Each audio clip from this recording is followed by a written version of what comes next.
Hello, everyone, and welcome back to Let's Talk Elephants. I'm your host, Destiny Farley, and today I am interviewing Kevaney Martin, who has been a sports journalist for over a decade. She was born and raised in Pennsylvania and moved to New Jersey on a full scholarship to play D1 basketball at Monmouth University. That is where she first majored in journalism. She then signed with Wilhelmina Modeling Agency out of college and worked as a high fashion runway model for a year, where she walked for Marc Jacobs, Calvin Klein, and a bunch of other big names. She started her sports journalism career at an ABC affiliate in Sioux Falls, South Dakota, and has worked at a number of stations all over the country in the last decade, including CBS and covering 6 Super Bowls for Nexstar Media Group. She currently works as a freelance journalist, teaches in the sports journalism program at UNLV, and also is pursuing her master's in journalism right alongside me as well. She's lived many lives, and I'm a big fan of hers and very much look up to her, and I'm excited for you guys to hear from her. So before diving into my questions, Kevaney, can you just briefly introduce yourself and start by telling me what your path to first breaking into sports journalism looked like, your journey coming out of college, and kind of just how you found this career? Yeah, well, you pretty much covered it, so that was impressive. But just to go in a little bit more detail, I grew up outside of Pittsburgh, Pennsylvania, a super small town, Oil City. I was always a tomboy growing up. My life revolved around sports. As you can see, I'm 6'1", so extremely tall. So I gravitated towards basketball. Basketball was my life. I obviously played AAU basketball for Tri-State Elite, one of the more elite programs out of the Pittsburgh area. And like you said, got a full ride to play Division I at Monmouth University in New Jersey.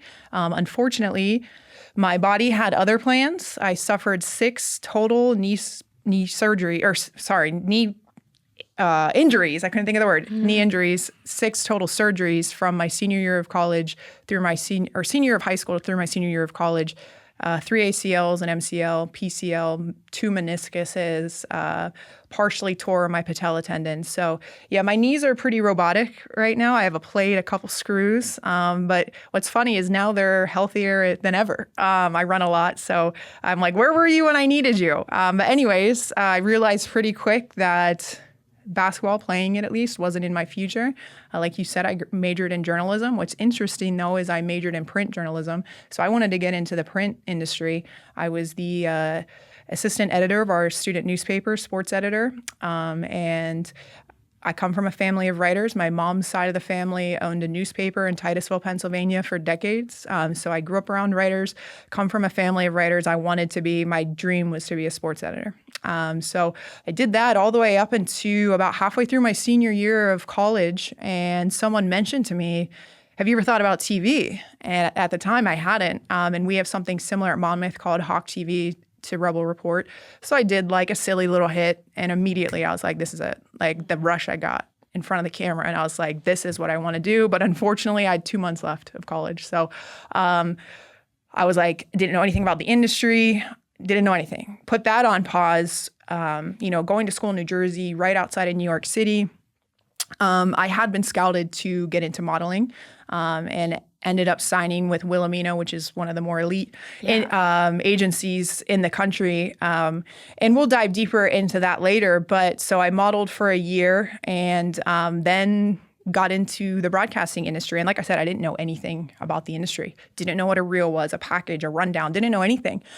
So I had this little silly reel that I had thrown together the last 2 months, sent it out to a bunch of different stations in the country. And the first person that got back to me was Eric Thorstensen, the sports director at the ABC affiliate, as you mentioned, in Sioux Falls, South Dakota. And he said, I can't offer you much. You have a lot of promise. Obviously, you're super raw, but I can offer you an unpaid sports internship. I said, bet, let's go. So I packed up my car in New Jersey, left my modeling career behind, and my parents were like, let's go, like for an unpaid sports internship, drove to Sioux Falls, South Dakota, and I grinded. I put my head down and I was like, I want to get in and get out. While I was there, someone had told me about a regional sports network called Midcoast Sportsnet. And so I got hired there as a full-time host, a color commentator, and sideline reporter covering all the major universities in the Midwest, North Dakota State, USD, SDSU, traveling around doing that, but then also doing anchoring and reporting for the ABC affiliate. So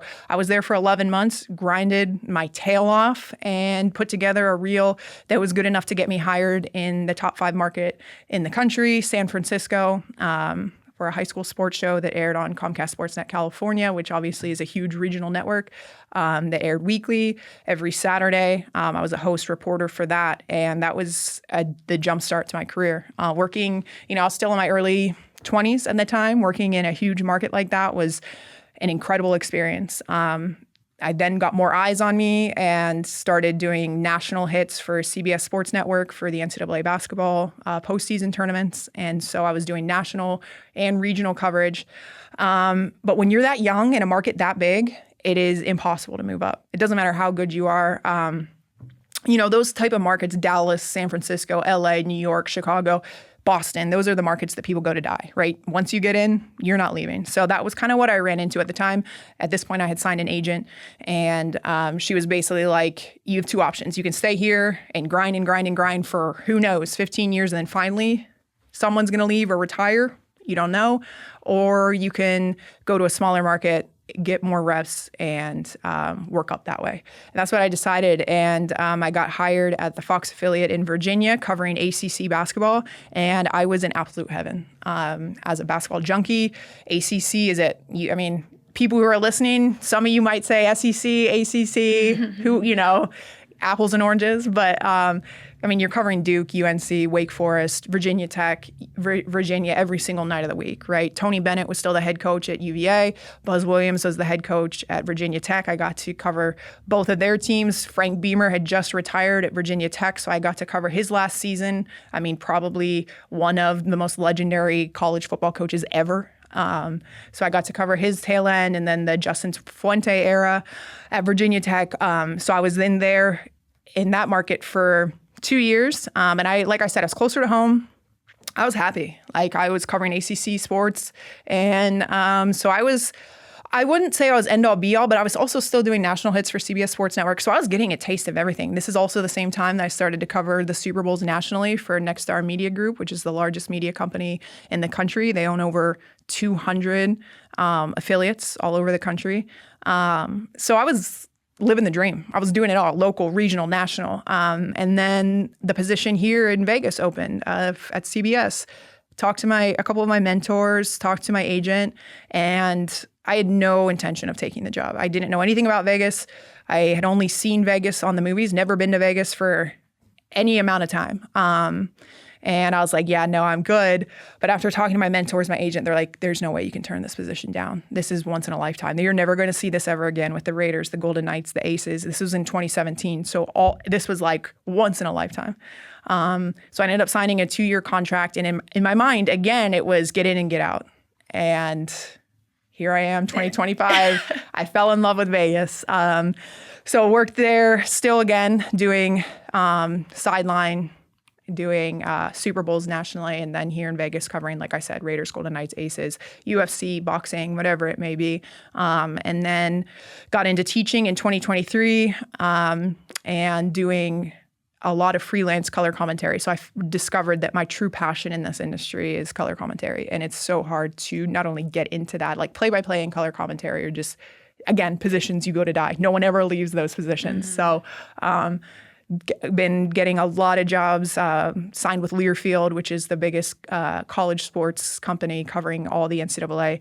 So I do a lot of Learfield games with different networks, ESPN, CBS, FUBU, all that. So yeah, that's where I am now. And yeah, we talked a little bit off camera about how it feels like I've lived 9 lives. So many lives. And yeah, it's crazy. Yeah, I feel like every time I talk to you, there's like a different layer that's revealed. And I'm like, oh, Right. I hope I'm like. And I don't even know. I feel like I missed so much of that journey, but I think that's good. I feel like I just talked for a lot of time. So. No, that's good. You're kind of like showing people why you're qualified to talk about what we're talking about, which is why I pick, specific guests that, have acquired that experience and have like lived data that they can pull from, right?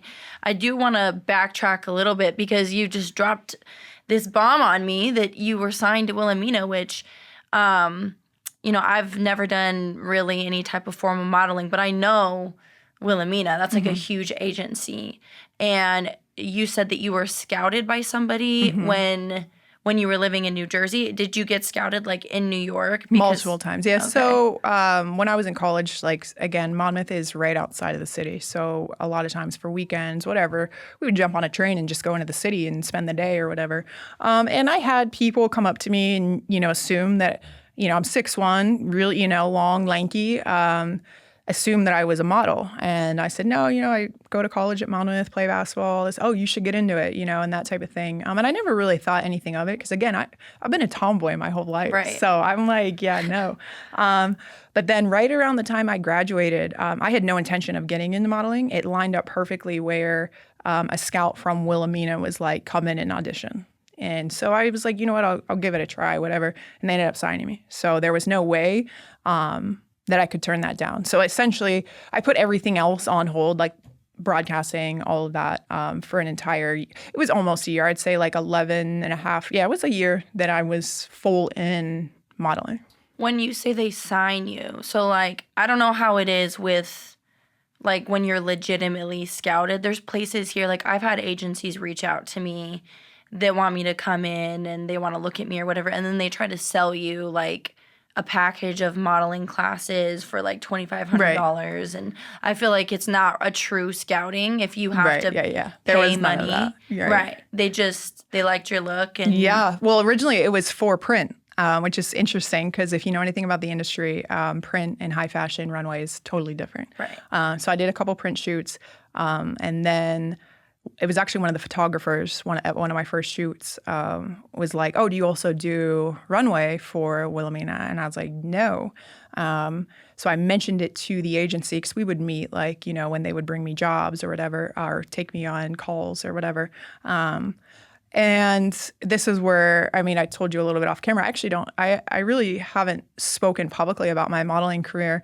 But it's a dark, vicious circle, and it got crazy for me.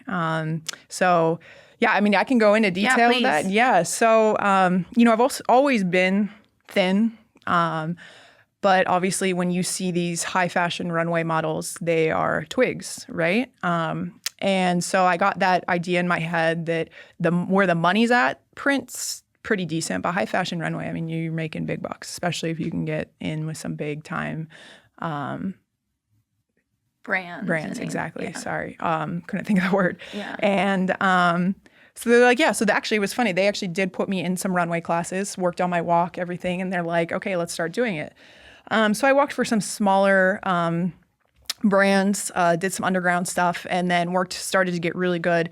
But it was like this mind game that they would play. And they'd be like, yeah, you look great. But if, you would get Calvin Klein if you lost a couple pounds. You look great though, but just putting that in there. So, and it's scary because I think that my competitiveness played into it. I am a control type A person to the max. When I do something, it has to be all or nothing. Like I don't do anything half-assed. I don't know if I can say that half-assed, but I've said much I've always worse. been like that. So that got in my head. So I was like, 5 pounds, I can lose that. I have a metabolism. It's so fast. I lost 5 pounds. Next day, oh my God, or whatever, however long it took. Next time I saw him, you look amazing. Let's see if we can get you in. Also, maybe if you drop a few more pounds, you could possibly get into New York Fashion Week. We're thinking your walk, whatever. So long story short, it became this crazy cycle where, and it wasn't deliberate. It wasn't as obvious as like someone would think. Like they would still be like, oh yeah, you're doing great, you're doing it, but. You could do this. You could make this. They would put this amount of money in front of your face, and you're like, "What? I'm 22 years old, and I'm like, for one walk, I can make this. Bet I'm gonna lose 10 pounds." So, long story short, I got down to 109 pounds at 6'1". Wow. And I have photos. I want to show you. It's terrifying. And I was living right outside of New York in Hoboken with my boyfriend at the time. So my family they didn't see me. Like they'd seen photos, obviously, but you couldn't grasp the weight loss through that.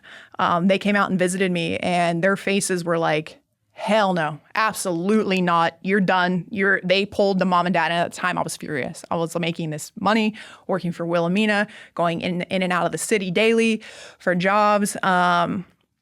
And they were like, you have two options. You can go into rehab for an eating disorder, because I clearly had one. I was living off raw mushrooms and vegetables. It was crazy. And what's interesting, Destiny, is I knew I looked crazy. Like, but they were playing this game where it was like, oh my gosh, you look amazing. Mm-hmm. But then I would go in public, like we would go to the movies, and people would be like, I mean, I'm 6'1" and 110 pounds.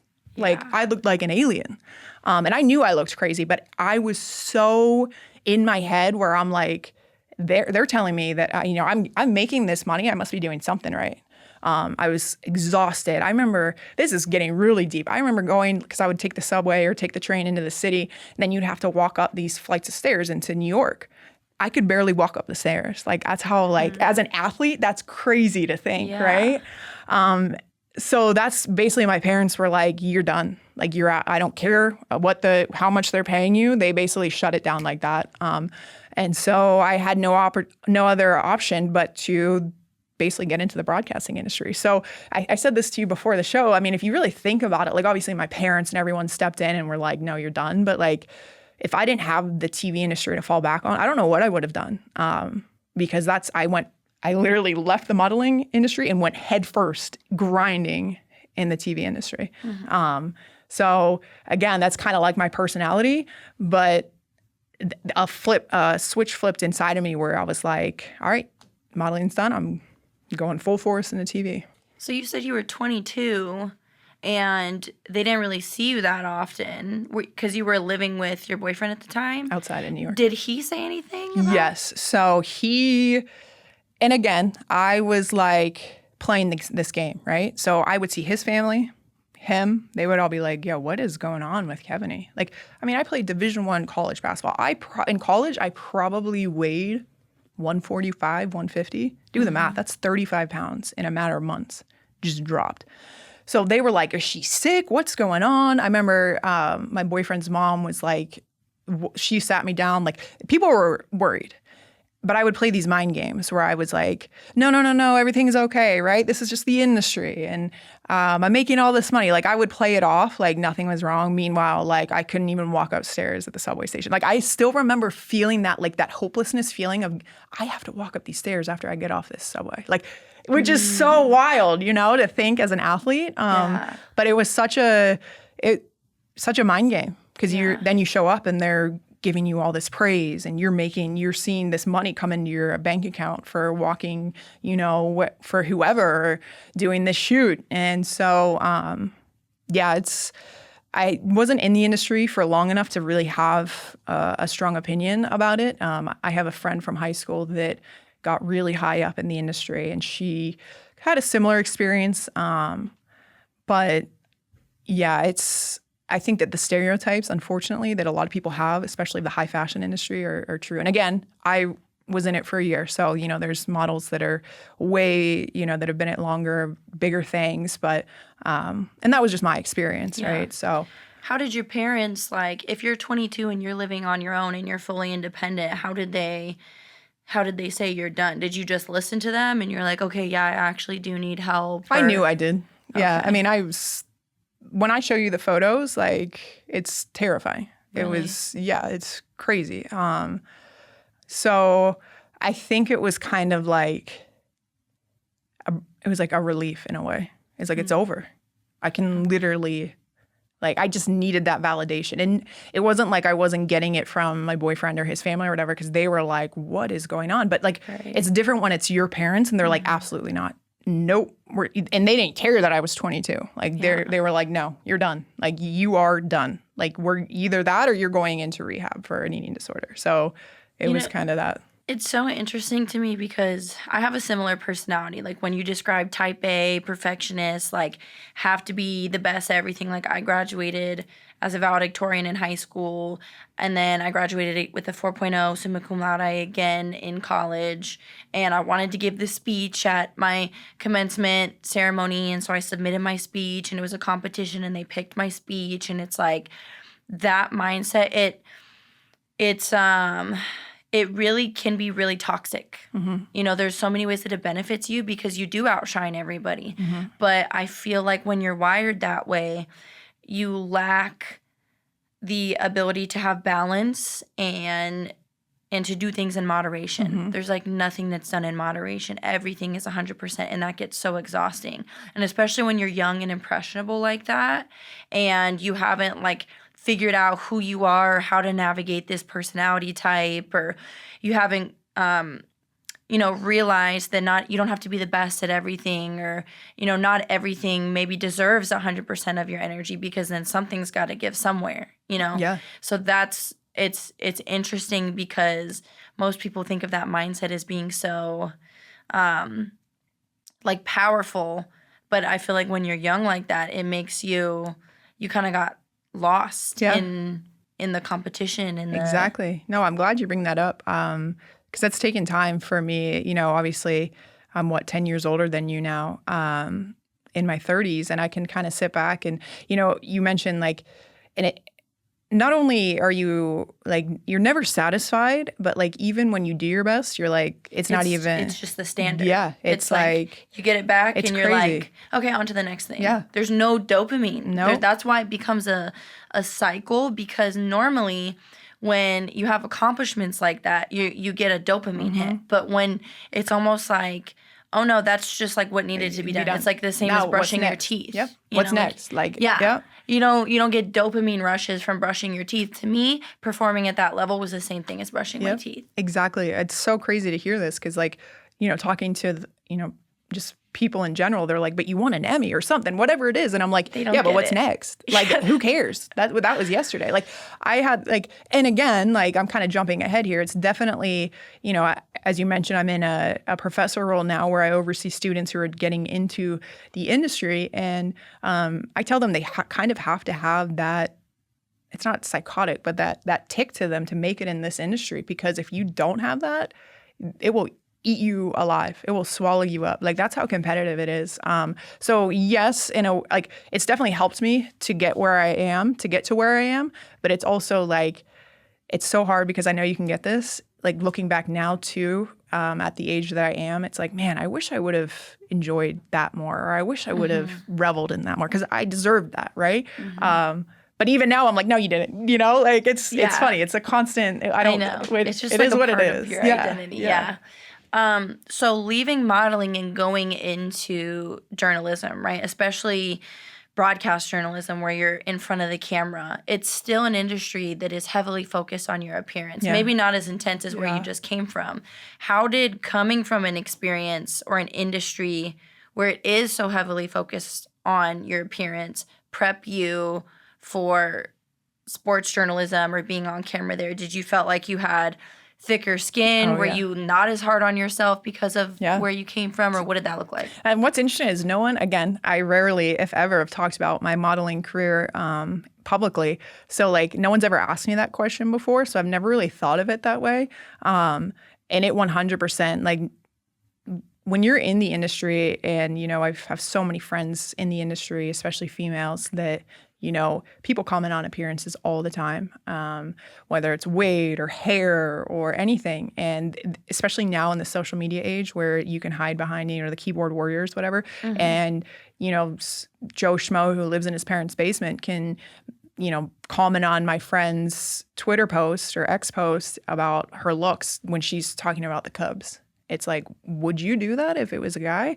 And again, that goes back to the original question about, without a doubt, you have to have thick skin. And I think that, that industry, starting out in modeling, really made me, and again, I'm human, so me saying, I was never affected by comments people made or anything like that. But I think it definitely changed, like, my perspective of it, as far as like, I've been there, done that on New York Fashion Week level, right? Or whatever it may be. So that, and on top of that, I went to I had no background in sports broadcasting. I was willing to do whatever it was to get into the industry. So that background of modeling, coupled with going to a really small market, I think Sioux Falls is 160. It's off the top of my head. So super small market, where it's like mom and pop news, right? So I think experiencing that too, where yes, you're still on TV and it obviously appearance does matter, but you're not in the San Francisco market where it's huge, which was a crazy jump for me to go from market 160 to market 5, right? Like that was crazy for me to even have more that amount of eyes. But I think that also helped going to a really small market and I was going through a lot of stuff mentally and physically too, right? Because I had to regain all that weight. And, get back in the mindset of getting out of that like weird cycle and that takes a while because again, the type of person we are like that, without a doubt, that eating disorder stayed with me even after. It wasn't immediate. It wasn't, boom, I'm out of the industry. Okay, let's go put on. It was a terrifying experience for me to because I was kind of brainwashed, right? So were you struggling to see yourself as pretty as you gained weight because of what you were conditioned to believe? Or did you like yourself more as you gained weight? It was a weird dynamic. Again, a really interesting question because, I've never been asked these questions before. I mean, when you see the photos, you'll understand what I'm saying. Like my arm, just veins, right? All veins. And so I would never wear, out in public, I would never wear short sleeves just because people would be like, what? And I was just veins and bones, right? So I remember challenging myself. I went to a store in Sioux Falls one day to go for on-air shopping clothes. And I would only wear long sleeve on air. And I was like, okay. I was like, if you can gain 10 pounds, you can buy this because it was a short sleeve thing. So I was still very aware that I did not look normal. Mm-hmm. But I was also comfortable in my own skin, which is so weird to explain to someone because even though people, I still felt so confident, right? When I was doing on-air hits for Midcoast Sportsnet, which is a regional sports network, right? That's, even though it's the Midwest, it's still, your coverage is huge.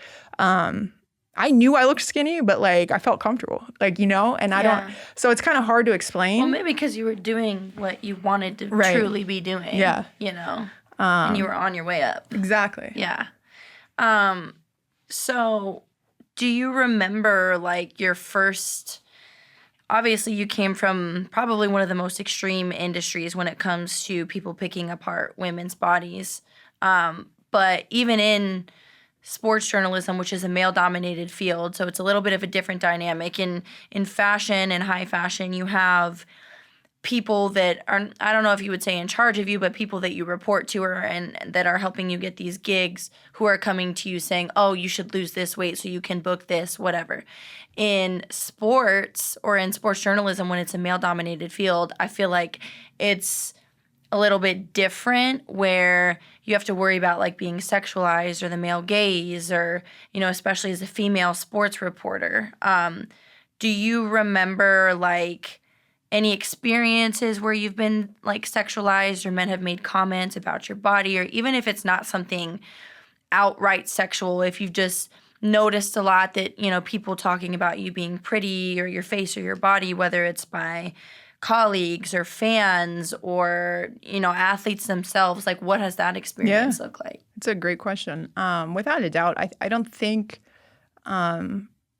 you can be a female in this industry, unfortunately, and not have experienced it in some form, whether it's been from viewers or, colleagues, athletes, like you said. You have to be really careful sometimes. And it takes time, unfortunately, when you're in a certain market for a certain amount of time, obviously you start to build that trust with the team, the players or coaches that you're covering. And they get to know you on a more professional / personal level, just because you're covering them every single day. But yeah, I don't think, like I said, I've been in the industry for so long that, I know people in pretty much every market across the country. And I don't think you can be a female, unfortunately, in this industry and not have experienced it in some way. I would say that, talking to my closest friends in the industry, their stories, they have some stories that are a lot worse than mine, where it's been whoa, mine have been pretty, for the most part, nothing too crazy, where it's because I've had friends that have thought about leaving the industry because of it, right? It's just to the point where it's will I ever be taken seriously? Will I always just be looked at as this pretty blonde who got the job because she looks like this, right? It's not because I actually understand the game or schemes or anything like that. And don't get me wrong, like it's 2025. I think the industry is heading in the right direction. Is it where it's supposed to be? Nowhere near. Do a lot of changes still need to happen? Yes. As far as like, just it's always going to be male dominated, right? Unfortunately. But I think, like I said, it's heading in the right direction, but still have ways to go. And just to go back to the original question, I have definitely experienced that in various different ways. Again, not as extreme as some of the other stories that I've heard, but it's there, unfortunately. How do you handle that? Like, how do you navigate a situation? Because obviously I'm getting ready to break into sports journalism.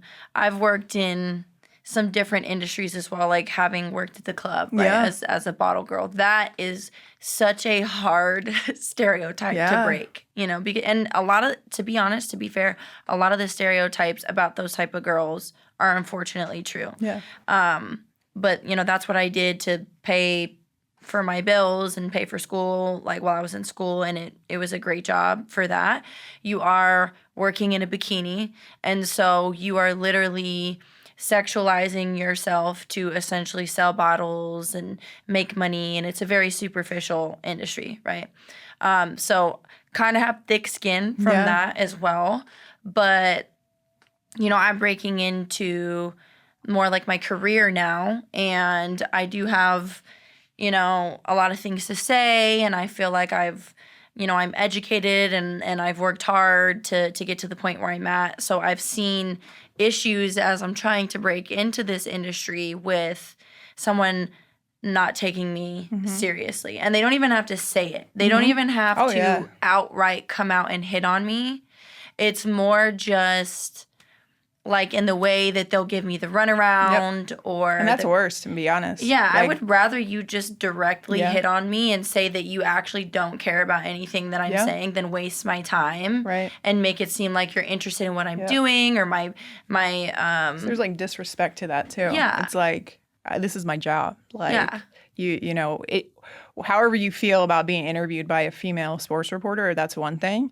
But at the end of the day, you also like you said, the runaround would honestly make me more upset than them being outright like sliding into your DMs or something after the interview, right? Like, because again, it's about respect. It's like, okay, I'm here to do a job. Let's get this over with, right? And so again, it happens in a variety of different ways, and I 100% agree with you. Where like I'm trying to think, not the non-direct ways of going about it used to really infuriate me more than, like I said, like a slide in the DM or whatever it may be.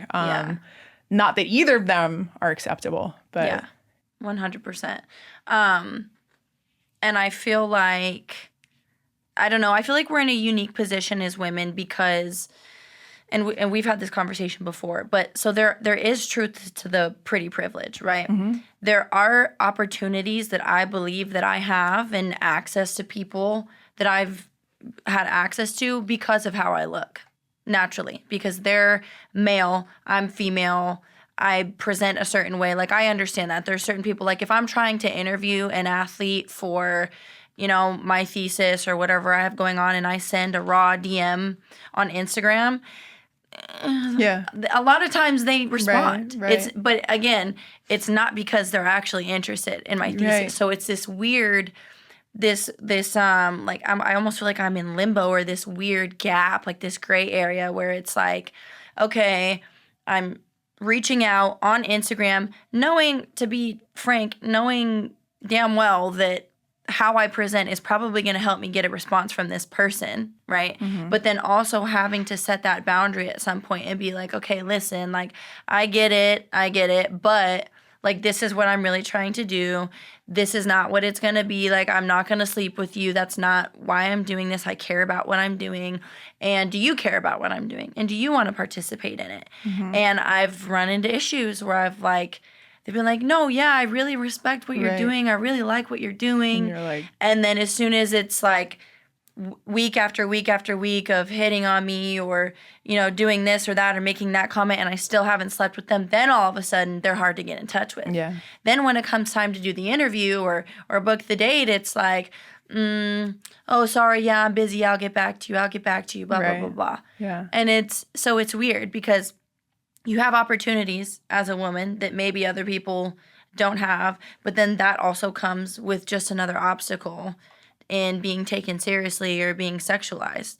Do you, as honestly as you can answer, do you kind of like, have you ever played into that aspect, and tried to, oh, I know that they would, they'll talk to me or I'll get this opportunity or be nicer to me because I'm pretty, like, how have you navigated that? Yeah, I wouldn't say play into it. I've definitely been aware of it. And like you said, I think, it's inevitable, unfortunately.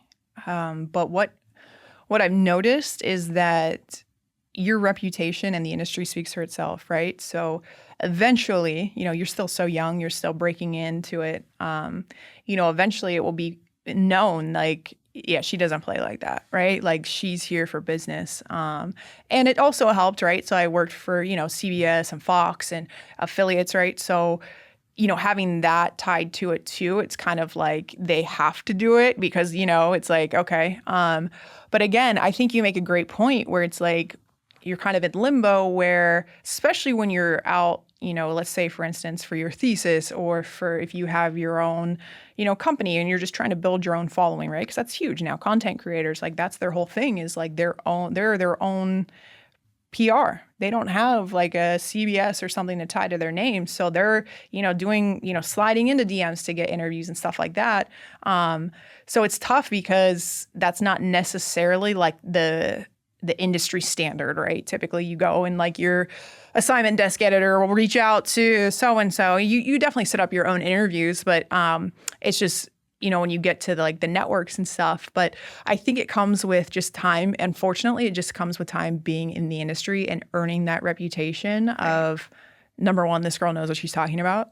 Number two, she's business. And yeah, I'll do the interview with her, right? Like, and not saying that you don't have that because, I've listened to your podcast, I've listened to your interviews, and holy cow, like, big things are coming. But again, unfortunately, I always tell this to my students, like, it just stinks because like people expect you to have this reputation the minute you step into the field. And it's like, I just started. Like, how am I supposed to build a reputation without experience? So it's a double-edged sword there. But yeah, that's an interesting point to make, especially now that we're not even getting into it. We are in the digital age where people are creating their own content and expected to go out and set up their own interviews and stuff. So yeah, I think that, again, it just comes down to reps and reputation, unfortunately. And then eventually it's like, you're just known as, right? Nope, we're not doing that. Yeah. We're not playing that game. And vice versa. Have you had experiences or seen people talk badly about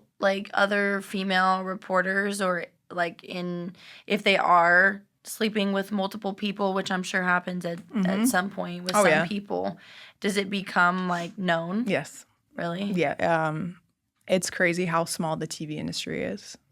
Everyone knows everyone. And if you don't know that person, someone knows that person that knows that person. It's crazy. Yeah. Especially when you're in it as long as I am. Like, and this isn't anything to like just saying I'm old, right? Like, I know, again, in every market in the country, I could name someone at every station, right? Or even every network. But yeah, it gets around very quick. And I could say confidently that you don't last. Like, it gets, yeah, I'm thinking of people right now. I'm like, yeah, they're still in the industry, but they're known with athletes, with coaches, with their peers that unfortunately that's what they do. The good thing is I think for the most part, especially the women that I know and, look up to, they get into the industry for one sole reason, and that's because they have a passion for sports and they want to tell stories. They're journalists, right? They're not here for, they're not in the industry to be on TV. If you're in the industry to be on TV, then that's a whole other ballgame, right? They're in the industry because they want to tell stories and be a journalist and be objective and that type of thing.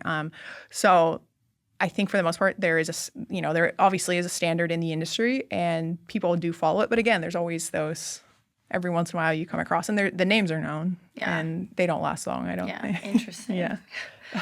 Did you feel like as you were, navigating career that there was more pressure for you to prove that you belonged because you were a woman, or did you not really experience that? I think early on, yes. I think, and again, I can't speak for my background in sports. Like the minute I would tell people that I played Division I basketball, it was like, oh, okay.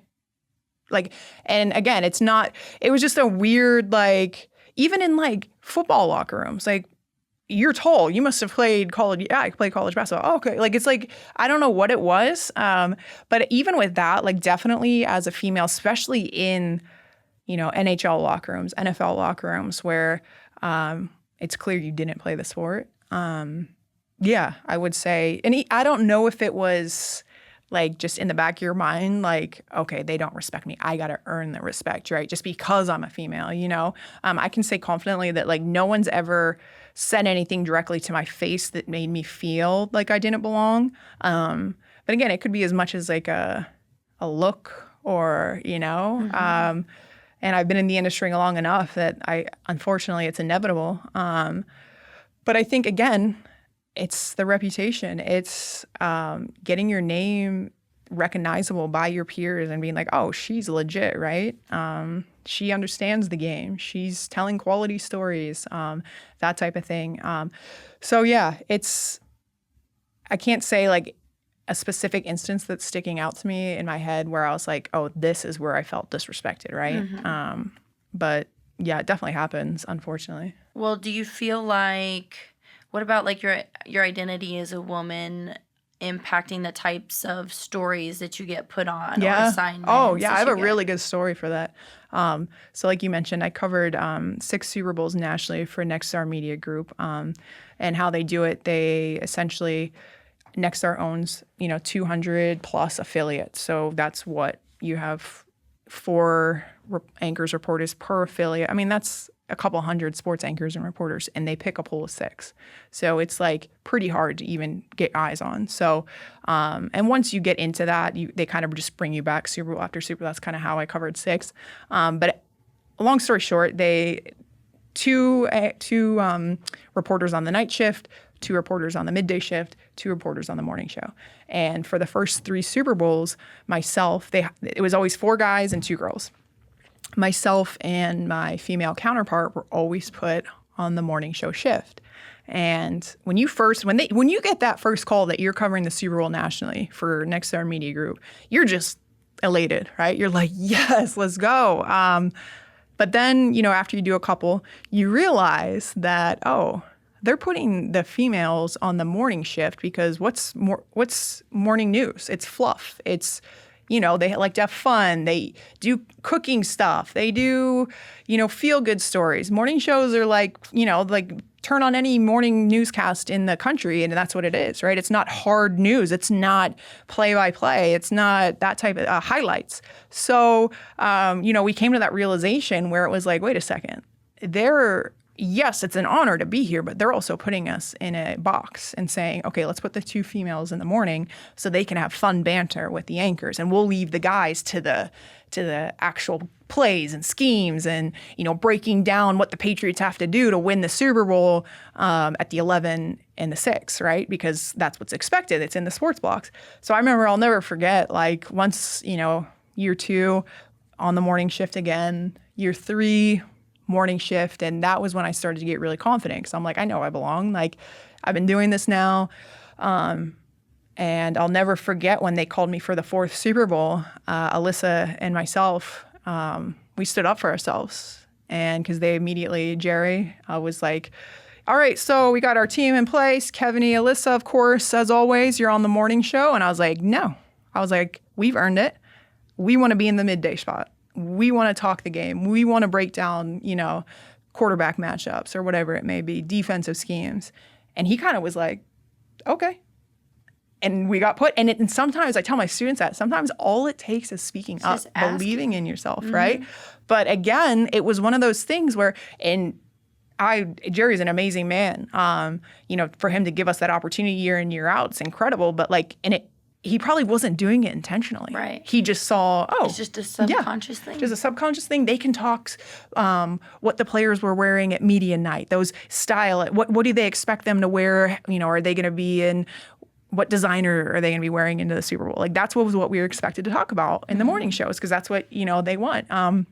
They're like, oh, let's just put Kevaney and Alyssa on that because they're female and they should know. No, so that's I tell that story a lot when people ask, did you ever experience getting put in a box? And again, I don't think it was intentional or malicious or anything like that. It was more still, like, yeah. It showcases that there's this underlying, I think I give most people the benefit of the doubt. I don't think most people have malicious intent, but I think it goes to show, especially if he's older, the subconscious internalized message that we take in about gender, about different roles that women are supposed to play or men are supposed to play, and the fact that he didn't put up a fight, he literally was like, and he probably respected you more for it, exactly. So do you feel like at this point in your career you've pretty much earned your respect and your reputation, or do you ever feel like people still don't take you serious because you're a woman? Maybe not even in the industry, but the audience. For sure. I mean, unfortunately, I think it's an ongoing battle that will never end. Again, I'm not in the industry full time anymore, but I see it. I see, my peers, my good friends that are still, in huge markets, Chicago, NFL Network.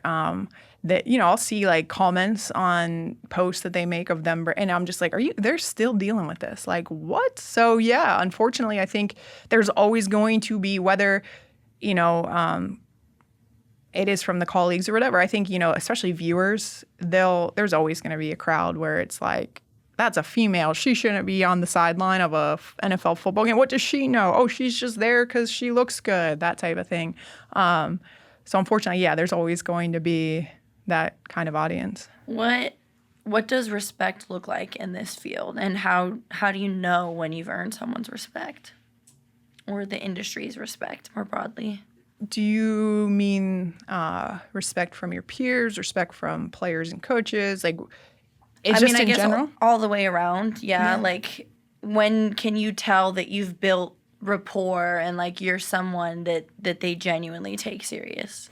Yeah, multiple. I mean, that story I just told, right? I worked so hard, and for them to not even push back and be like, yeah, you have earned that, right? So that was without a doubt kind of solidified. I've been in this industry now for a while, and people see what I do, and I'm not just a talking head they actually respect that I know the game and can cover the game intelligently for the viewers.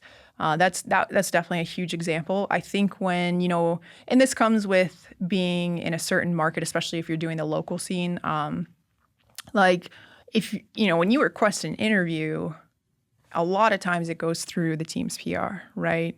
Whether, for instance, here at Vegas, we would go through the Golden Knights PR or the Raiders PR or whatever. And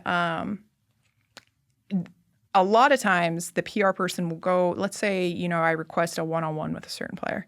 That PR person will go and be like, hey, so-and-so asked for a one-on-one. Are you good with that? And a lot of times, unfortunately, especially, if it's a big name, they're going to say no, right? I think when you start to get yeses all the time, oh yeah, they know your name, they know your coverage, they know what the stories you tell, and that you're knowledgeable or whatever it may be. When you're constantly, I think that was a big sign for me when my name when players started to know who I was, right? Because of my coverage of whatever games or whatever it may be. I got, oh yeah, for sure. Let's go. Where, when, that type of thing. Where before, and again, it's nothing against the reporter or anything. It's you, unfortunately, in this industry, and in a lot of industries, you just have to build a reputation. Because, when you're getting out there at first, the PR person can go to so-and-so and be like, yeah, this reporter wants it. Who? Never heard of. No, I'm not going to waste a Tuesday afternoon for a one-on-one sit-down interview, that type of thing. And again, it's nothing against the reporter. They might be so good at their job. It's just they haven't been in the industry too long, or they haven't been in that specific market long enough. So again, it comes back to just building that reputation and showing your work day in and day out, and showing that you belong. So I think that's a huge sign too when, you're not necessarily getting turned down for interviews, but you're getting whatever interviews you want because you've earned it. I think that's probably the biggest sign for me was when it was like, oh, heck yeah. When does she want to do it? Instead of like, oh, I guess when, like, I guess I'll, that type of thing. And their reaction too, let's not even say it's a one-on-one, like even scrums in the locker room. Once you're, you build up this rapport of like, oh, she's legit and asking, legit questions. If players do not hide anything. If they don't want to talk to you, they'll ignore you. They'll leave the locker room. They'll roll their eyes. They'll give you 2-word answers. But when you start to like, they start to know your name and they're like giving you really thoughtful answers. And again, they're human. They can have a bad day and give some, I'm not saying that a reporter that gets a 2-word answer is a horrible reporter, right? They're human. So like, of course, they're going to have bad days, bad games, and not want to talk to, Aaron Andrews, right? So, I think that's probably, in my opinion, in this industry was when it was kind of like the switch flipped and I was like, okay. And again, it's nothing. I don't, obviously, like it's nothing I did. I think it's more or less like I'm old. You're not old. I've been in the industry for so long, right? Right.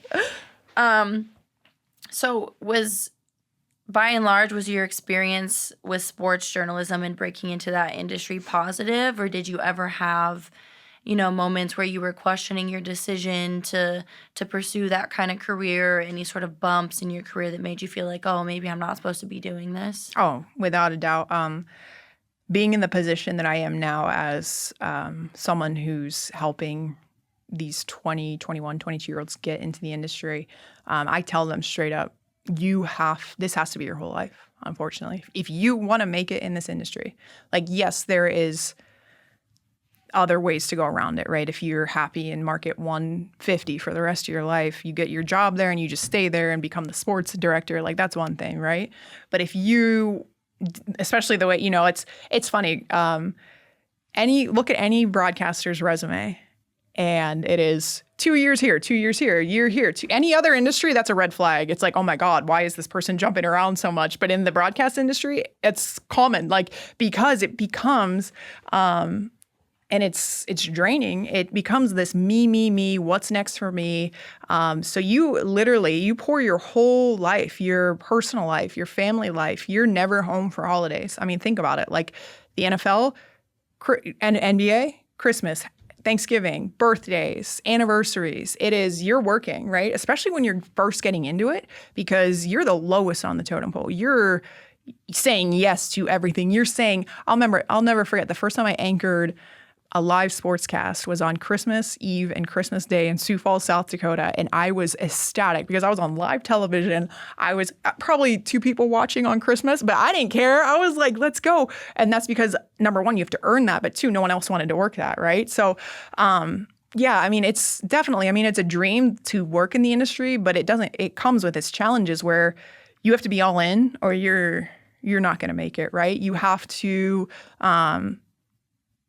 make it your identity. I mean, yes, you can have other things on the side, but it's tough. Like, I talk to so many people in this industry, and it's just like, I haven't been home for Christmas in 8 years, 9 years. So you definitely sacrifice a lot there. And it is very draining. It's, by the time I left full time in 2023, I thought I wanted out of the industry as a whole. I was so burnt out. Because it's nonstop. I mean, yes, it's a blast. Don't get me wrong. You're, on the field covering Super Bowls, whatever it may be. You're, Stanley Cups. Yes, people see that, but they don't see the traveling. They don't see the 14, 15-hour shifts. They don't see all that. And it becomes it's exhausting and you get burnt out. So I tell my students, like, be mindful of that. Don't early on you feel like you have to say yes to everything, but it's this fine line where it's like if you want to make it, you kind of do, but also be really vigilant of your mental health and know that that's also important, that, you don't have to say yes to everything. And so I think, and again, like I said, it's a very selfish industry. Like what's next for me? And it became to the point where in 2023, I was in my 30s by then. And I was like, what? I remember this exact moment. It was like right around March Madness and my contract was coming up at CBS. And I'm like, what am I doing? Like, what is the point of life? Like everything is focused on me and what's next in my life and where's my next step and reaching out to my agent and, all this stuff. And it was just like, wait a second. So, and that gets into my next phase in life where I am now, which we can talk about if, but yeah, it becomes very self-centered and it's like a gross feeling, right? It's like, what am I doing? Did you like struggle with feeling isolated from like other people in your life, like having deep, meaningful connections? Yeah, I think, my family were really tight. So thankfully there, like, I talk to my parents almost daily, especially my mom, my dad, my siblings, my two sisters in particular. So like I've always been able to stay, I don't get to see them as much. I mean, they live back in Pittsburgh. My parents, my brother, his kids, my sister, her kids all live in Pittsburgh. My younger sister, her husband and kids live in New Orleans. So, it's a lot of virtual relationships, unfortunately. Now that I'm in the position that I am now, I've seen my family more than I did. Literally, I would say the last 3 months, I saw my family more than I did the past 10 years. And that, Wow. And it's been amazing. Like, I finally am like, this like family, like being, seeing my nieces and nephews and not just on a phone, a FaceTime. So yeah, I think, you definitely struggle with friendships. I mean, you, especially like getting into the industry, right? Because like you're expected to work weekends, especially in sports. So my friends would be going out on a Saturday night and I'd be anchoring the 11, and I'd be like, by the time I get off and out of the station, it's like 12:31, and the last thing I want to do is go out. I have to get up for Sunday and anchor Sunday. So, you just have to. It depends. Like I make sure my students realize that because I don't know. Again, I majored in print journalism, so I didn't really get the whole gist of it, but. You just have to realize that you're going to be sacrificing a lot, especially if you want to make it to the top, like the big time markets. So definitely, I mean, you have to want it enough where it's, like I said, it's unfortunately your identity. Like it is that. And for so long, that was my identity. And it took me these past 2 years, like realizing that there's so much more. Not that I didn't realize that, right? Like, but actually putting an effort into the other aspects of life has been unbelievably fulfilling. Yeah. Did you have, and you don't have to answer if you're not comfortable, but did you have any romantic relationships like throughout your experience? Yeah. So I dated, my boyfriend and I met at Monmouth. He played soccer. I played basketball.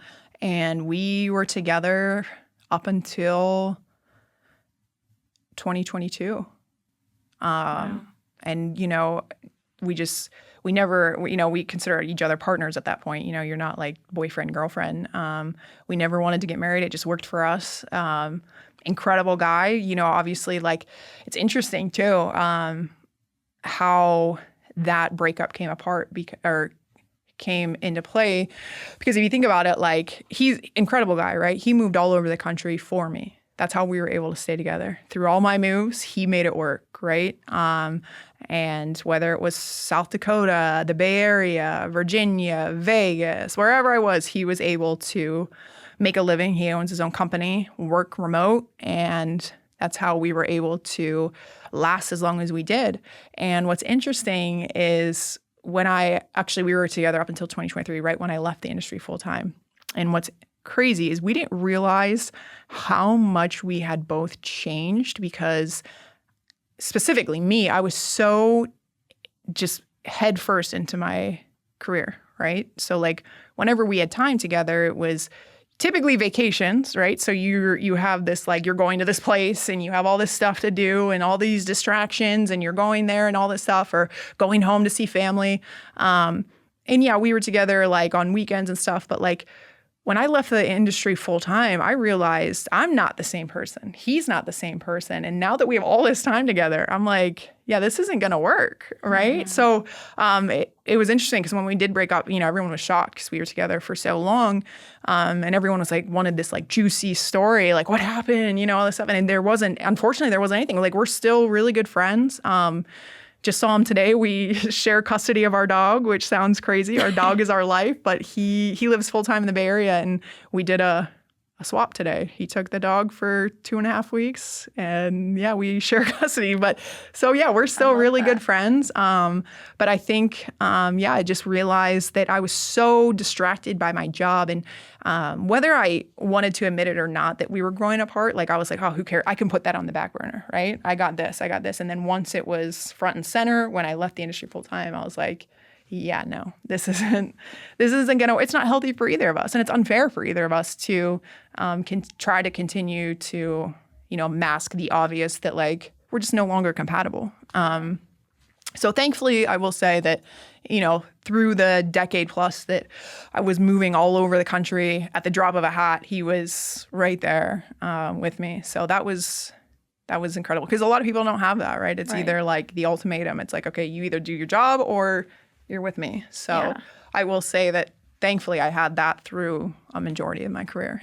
And your life looks different now, right? Because you freelance, so you can kind of, you work at the school and then you freelance. So you have a little bit more flexibility with your schedule. Yeah, and I think that is also goes back to your question about like respect or whatever, because when I left the industry full time, like my agent was like, at first people were like, whoa, are you sure? Mm-hmm. And I had so much confidence because I was like, people know, like, I'm good. Like, and it ended up being true. Like, I would get signed or called for all this different type of work. Right now, like I said, my main gig is color commentary, because that's, even from day one, I was like, my goal is to be a color commentator. Like, and it's so hard to break into that. So I do a lot of that freelance. I would say that's like a majority of my freelance, especially during college basketball, because that's like my bread and butter. So I do that. And then, like you said, I oversee the Rebel Report and teach 2 other sports broadcasting classes. Mm-hmm. So I have that as well. So yeah, it's a totally different, these past 2 years, it's like, wait. Are you happier now? Oh my gosh. And again, it's not, I think it was just my time. Like, I experienced everything. And this isn't to say, I joke that I'm old. I'm not that old. I'm still in my 30s. But people are like, would you ever go back full time in the industry? And it would have to be the most perfect. You'd have to be Erin Andrews to go back. Yeah, even that, I don't know if that girl. Again, it looks all sunshine and roses on, but she is, that girl probably works, especially during the NFL. But yes, exactly. Like, it would have to be like your own show or something. Something but crazy. even if I would really want it, like, I'd have, because again, when I tell you that in March of 2023, I thought I was done with the industry. I was so burnt out. I was like, get me out of this. And I didn't know what I wanted to do, but I was like, I don't want any of this.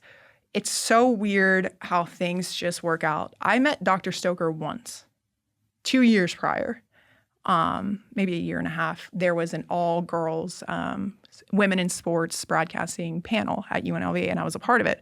He sat in on it, came up to me afterwards, introduced himself. That was that.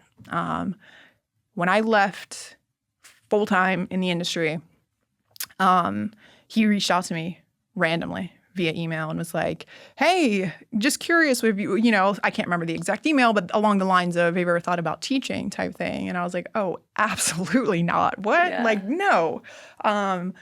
So we ended up meeting, I was like, you know what? I don't know what I want to do. So why don't I just try this? Mm-hmm. Like, and I kid you not, like, this is going to sound like really like cheesy or whatever, but without a doubt, like this is my entire career led me to this. This is what I'm supposed to do. Like, I know for a fact, like, the impact I've had on the students, and not only that, like, selfishly what they've done for me, They've reignited this passion for the industry that I thought was gone, that I was like, get me away from this. But seeing, like, even, I have 6 students over at the Summer League, covering the Summer League, and just seeing their excitement. And like, because unfortunately, you get jaded in this industry where it's like LeBron James is standing next to you and you're just like, or, it's just, unfortunately, in any industry, that's how it is. And like the looks on my face is just like, it was just like, oh my gosh, I remember being that. Like, I remember just thinking every event I went to was so incredible. And, even the Summer League and just,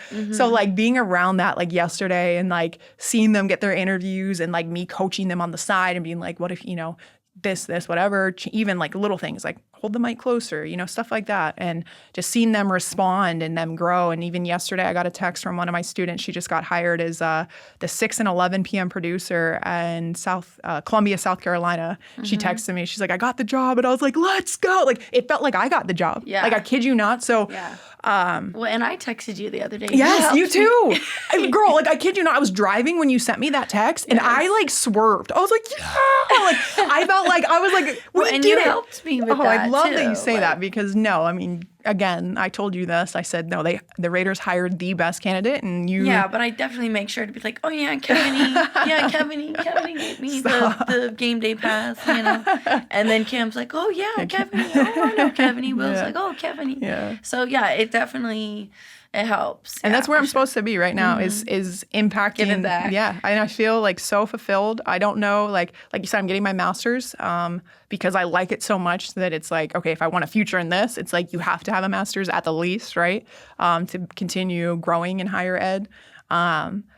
So yeah, I can say without a doubt that this is, and not that I wasn't happy in the industry full time. My career has been incredible and I've experienced some incredible things, but like I know for a fact that I'm supposed to be where I'm supposed to be, and my entire career led me to where I'm at right now. And even if it's a small impact, even if it's like the tiniest impact, at least I'm doing something instead of just focusing on myself, which I did for so long, right? So is that what success looks like for you now? Is it's more other focus? Yes. Oh my gosh, I love that question. Because if you would have asked me that even 2 years ago, it would have been network, it would have been ESPN, CBS Sportsnet, it would, that would have been success. Emmys would have been success. Ed Murrow's would have been success. That would have been without a doubt the only way I would equate success. Now it is how many students, how many young minds can I positively impact? Not only for the industry, like of course that's why I'm here, right? But 20 years old in 2025, it's social media. I can't imagine like the mental aspect of being a kid, being 20 years old now, like, and just being able, an outlet for them, being another adult that they can come to my office and they feel comfortable like, hey, can I talk to you about this? And and I am there and I want to help them in any aspect that I can. I don't have kids. I'm an aunt times 8. My nieces and nephews are my life. But I also it's funny when you get into a position like this, like I look at my students as my kids. Like, again, like when you get jobs or whatever, but like if a student comes to me crying, I'm like, who do I need to beat up? Like I get mom mode so fast. And I'm doing the math. Could I be? No, I'm not that. You couldn't be their mom. There's, I mean, I'm trying to think. If you had a baby young, maybe. Yeah. I mean, that's actually terrifying. No, yeah. If you had like a real young baby, maybe. But yeah, so this is 100% where I'm supposed to be. And that's what, again, I love that question about success because it has changed so dramatically in the past 12, 18 months. Yeah. So what would be your piece of advice or your words of wisdom to, young people trying to break into journalism, specifically women, but, everybody included? Yeah. First and foremost, know going in, make that decision. And again, it's going to change, but you have to know, do you want this? And are you willing to do anything to make it happen? And when I say that, I mean move to Sioux Falls, South Dakota for an unpaid sports internship because that's your only way to break in. Or anchoring your first live, anchoring segment on Christmas Day. Those are the type of things, those sacrifices. And I've had students, even in the short time I've been in this position, that have been like, no, they've come to the realization that I don't think I can do that. And that is amazing. I'm like, okay, then let's try to figure out another way that you want to get into the industry, but not necessarily go full in broadcast with the goal of going network, right? And then I've had other students who are like, yes, I will go anywhere, whatever it takes to make it work. So that's number one, is really know going in. And again, it can change. Like, you can 100% get your first job in Columbia, South Carolina, and then realize this isn't it. Like, you're still so young there, it's not the end all be all. Two, definitely have thick skin. Unfortunately, that's just how the industry is. It's how the world is. And as a female in this industry, like I said, I think it's going in the right direction. It still has so many changes that need to be made. But especially in the digital age, where viewers feel like they can say whatever they want behind their keyboard because you're the one who put yourself on TV and you've asked for this scrutiny and you're opening yourself up to that, which in a way you kind of are, right? So you definitely have to have thick skin. And lastly, I know this sounds corny, but please, like, have fun with it. That's probably one of my biggest things. And I think, it goes back to our original point about it's just how I'm built.